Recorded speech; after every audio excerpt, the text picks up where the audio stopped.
Chocolate overloaded মানেই কিন্তু চকলেটে ভরপুর একটা কেক থাকবে। ভিতরেও যেমন চকলেট গানা, চকলেট চিপস দেওয়া থাকে, উপরে কিন্তু অনেক পরিমাণে চকলেট টপার, চকলেট দিয়ে ডেকোরেশন করা হয়ে থাকে। আসলে চকলেট ওভারলোডেড কেকটা কিন্তু অনেক বেশি মজাদার হয়ে থাকে। যারা অনেক বেশি চকলেট পছন্দ করে তাদের জন্য কিন্তু এই কেকটা একদমই পারফেক্ট। এটা ছিল 1 পাউন্ডের একটা চকলেট কেক। তো কেকটা আমি 6 ইঞ্চিতে বেক করে নিয়েছিলাম। চকলেট ওভারলোডেড কেকগুলো কিন্তু হাইট না হলে দেখতে ভালো লাগে না। বিশেষ করে চকলেট গানাশ ড্রিপিং এর জন্য কিন্তু হাইট কেক গুলো একদমই পারফেক্ট।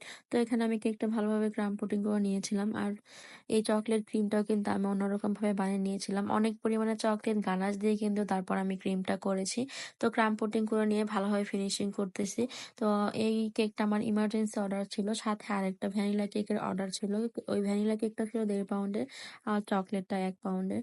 তো আমাকে আগের দিন রাতে 10টার দিকে অর্ডারটা কনফার্ম করা হয়। আমি অনেক সকালে উঠে কেকগুলো তাড়াহুড়া করে বানাই।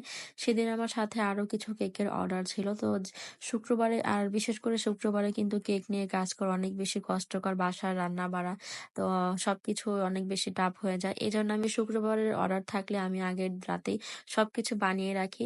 কিন্তু যেহেতু রাত 10টার দিকে অর্ডারটা কনফার্ম করা, আমি রাতে আর কোনো কিছু করিনি। এজন্য সকালবেলা উঠে সবগুলো কেক বানিয়েছিলাম। তো এখানে আমি চকলেট গানাশ দিয়ে নিচ্ছি। আর শীতের দিনে চকলেট গানাশ দিয়ে কাজ করা আমার কাছে অনেক বেশি কষ্ট মনে হয়।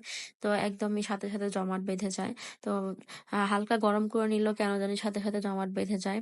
তো অনেক কষ্টকর মনে হয় আমার কাছে।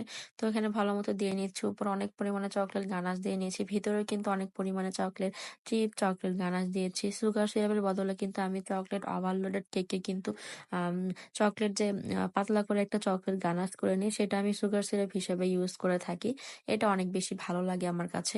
মনে হয় যে চকলেট ওভারলোডেড কেক আরো বেশি টেস্টি হয়। অনেক কাস্টমারই মনে করে যে অনেক চকলেট কেকের উপরে, জাস্ট উপরে অনেকগুলো চকলেট দেওয়া থাকবে, তাতেই নাকি চকলেট ওভারলোডেড কেক হয়ে যায়।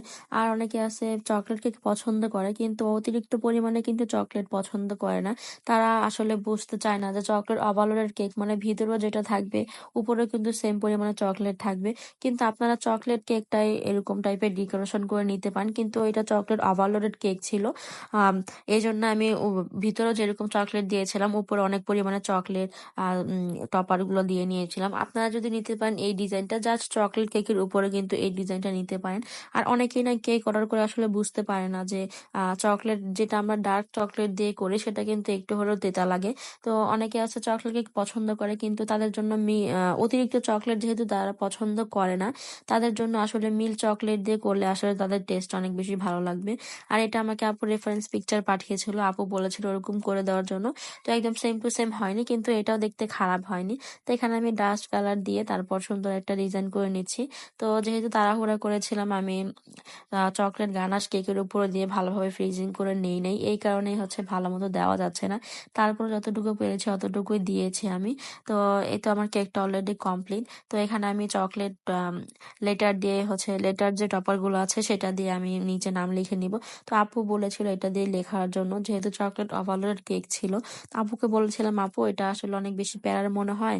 তো আপু আমাকে বলেছিল যে না আপু, চকলেট ওভারলোডেড কেক তার নাকি এটার জন্যই নেওয়া, এই লেটার গুলো দিয়ে নাম লেখা নাকি তার অনেক বেশি ভালো লাগে। আর আমি জানি আমার কথাগুলো একদম বাজে শোনা যাচ্ছে, একদম স্পষ্ট হচ্ছে না, আমি ভালো মতো কথাই বলতে পারতেছি না। আপনারা প্লিজ দয়া করে কেউ বাজে কমেন্ট করবেন না।